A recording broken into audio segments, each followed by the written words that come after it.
लागले त्याला आम्ही घेतलं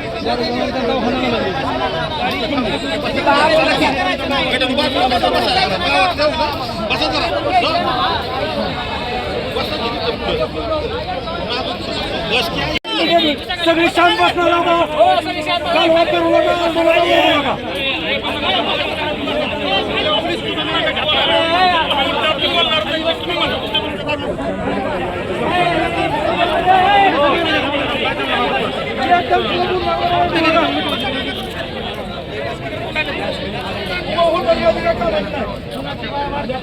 गावकरी विद्यार्थी तर जमला। आज आळणी गावातील सर्व समाजाच्या जाती धर्माच्या लोकांना पवन नावाच्या माणसापासून त्रास आहे, त्यामुळं अख्खा गाव या ठिकाणी जमला। प्रत्येक जाती धर्माचे लोक या ठिकाणी जमलेले आहेत, कारण त्या प्रवृत्तीला विरोध आहे। विशिष्ट म्हणून एखाद्या माणसाला विरोध नाही, तो कुठलेही 2 नंबरचे धंदे करतो, पैसे कमवतो आणि लोकांना सांगतो पोलीस आमचं काय करू शकत नाही, आम्ही त्यांना पैसे देतोय, माझ्यावर कुठलाही गुन्हा नोंद होऊ शकत नाही कारण पोलीस माझ्या ताब्यात आहे, असं छाती ठोकपणे सांगतो। कुठलाही गुन्हा करतो। आज परवाच गुटखा काहीतरी 5-25 लाखाचा गुटखा पकडला, त्या गुटख्यामध्ये मेन आरोपीला 5 नंबरचा आरोपी केलेला आहे।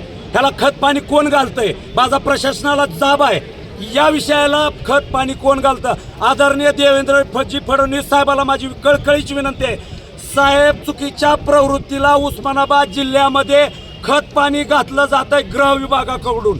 आपण लक्ष देऊन या प्रवृत्तीला हाणून पाडण्याची गरज आहे। मी सरपंच आहे आळणी गावचा, मला काय वेदना आहेत माझ्या जीवाला माहिती आहे। आज मी या ठिकाणी बाईट देतोय, पण उद्या माझ्या जीविताला काय धोका आहे माझ्या जीवाला माहिती। गावात फिरू देत नाहीत, एवढी दहशत आहे। मुली बाळा शाळेत चालल्या तर त्या मुली बाळाला रस्त्यावर गाड्या आले लावतात, खवळतात। अहो, मुली शिक्षण घ्यायचं सोडून द्यायच्या तयारीत आहेत आळणीमध्ये। एवढी वाईट अवस्था या माणसाने केली आणि याला जबाबदार पोलीस प्रशासन आहे, असं देवेंद्र फडणवीस साहेबाला माझा जाहीर आरोप आहे। उस्मानाबादच्या पोलीसवर, उस्मानाबाद ग्रामीण पोलीसच्या 2 तास झाले या ठिकाणी उभा। SP मॅडमचा प्रोटोकॉल आहे, मॅडम खाली यायला तयार नाहीत, अन्याय ऐकायला तयार नाहीत। मरायची वेळ आली एका लोकांची। स्टेटस बघा, हे स्टेटस दाखवा, बाप आमचा केलं, ह्या व्यक्तीला बाप केलाय गावाचा। एवढी दहशत आहे आणि ह्याला खत पाणी धाराशिव ग्रामीण पोलीस स्टेशन घालतं, अशा सर्व जनसामान्याचा आरोप आहे। मी जिम्मेदारीनं सांगतो, 6,000-7,000 लोकसंख्येचा गावचा सरपंच आहे मी। काय अवस्था गावाची आहे माझ्या जीवाला माहिती। 60 वर्षाच्या म्हाताऱ्या माणसाला जर कांटाळी दिली जात असेल, काय जिंदगीचा अर्थ आहे? लोक कटाळून आलेत। एवढी लोक जे आहेत आज त्या प्रवृत्तीला जागेवर हाणून पाडण्याची ताकद ठेवतात, पण डॉक्टर बाबासाहेब आंबेडकरांच्या संविधानाला मानणारी लोक ही कायदा हातात घेणार नाहीत, म्हणून ह्या ठिकाणी लोक आलेले आहेत। जर आदरणीय देवेंद्रजी, आदरणीय एकनाथभाई शिंदे, आदरणीय सुनेत्राताई यांना माझी कळकळीची तुमच्या माध्यमातून विनंती आहे, गावाला न्याय द्या, ह्या प्रवृत्तीला हाणून पाडा, एवढंच हात जोडून साष्टांग दंडवट काढून विनंती करतो। आम्ही आज फक्त अधीक्षक मॅडमला बोलायला आलो, उद्या आम्ही यांना रीतसर कलेक्टर साहेबाला निवेदन देऊन आम्ही आमरण उपोषण करणार आहोत आणि एक माणूस नाही, अख्खा गावच्या गाव कलेक्टर ऑफिस पाशी आमरण उपोषण करणार। आज ह्या व्यक्तीवर 15-16 केसेस आहेत, ह्या 15-16 केसेस जिल्हाधिकारी साहेब, अधीक्षक साहेब यांच्या का लक्षात आल्या नाहीत? ह्या प्रवृत्तीला मागच्याच काळात का हाणून पाडलं नाही? आज माझ्या जीविताला धोका, मी मीडिया पुढे बोलतोय। आज जेवढी लोक या ठिकाणी आलेत त्यांचे शूटिंग गावामध्ये घेतलेत।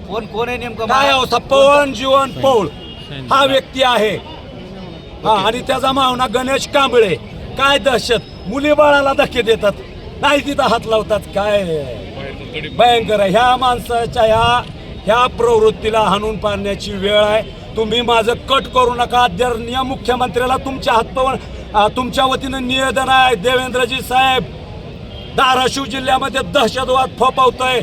आमची विनंती आहे तुम्हाला, तुम्ही येऊन धाराशिव जिल्ह्यामध्ये लक्ष घालावं, एवढीच कळकळायची. अपार्टमेंटनं रिव्हॉल्वर सोडल्या तो ह्याच्या पलीकडे दुर्भाग्य काय. रिव्हॉल्वर गाडीची परवाच्या गुटक्याच्या ह्याच्यामध्ये त्याची रिव्हॉल्वर पैसे घेऊन सोडली. शहर पोलीस स्टेशनवर माझा आरोप आहे. Okay okay. रिव्हॉल्वर सोडली पैसे घेऊन, पद्धत नाही. सारिया शेख, मी आता नववीची विद्यार्थी. आम्हाला शाळेत जाताना खूप त्रास होतो. आम्ही शाळेत जाताना मुलं आमच्या अंगावर पिचकारी मारतात.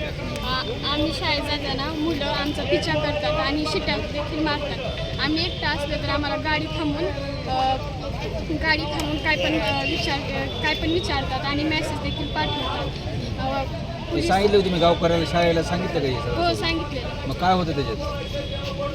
तर ते लक्ष देतात का नाही त्याकडे? देते. कोण आहे ते त्रास देणारे? 10-12 मुलं आहेत. हां, कोणची किती एवढे कोणची मुलं सांग जरा सविस्तर. मुलांची नाव माहीत नाही. असे खूप मुलं आहेत असे छेडछाड करणारे असे. हां, काय त्रास देते जरा सांग की काय. जाताना अशी मुली दिसल्या की स्पीड वाढवणार, असं अंगावर थुकणार. आणि पोलीस यायच्या टायमिंगला ती मुलांना माहिती आहे. पोलीस यायच्या टायमिंगला त्यांचं टाइम ती माहिती आहे म्हणून ते कोणतरी थांबते, त्यांना सांगते मुलं पोलीस यायला लागतात म्हणून ते तिथनं फरार होते. भीती वाटते का तुम्हाला? हां. हां.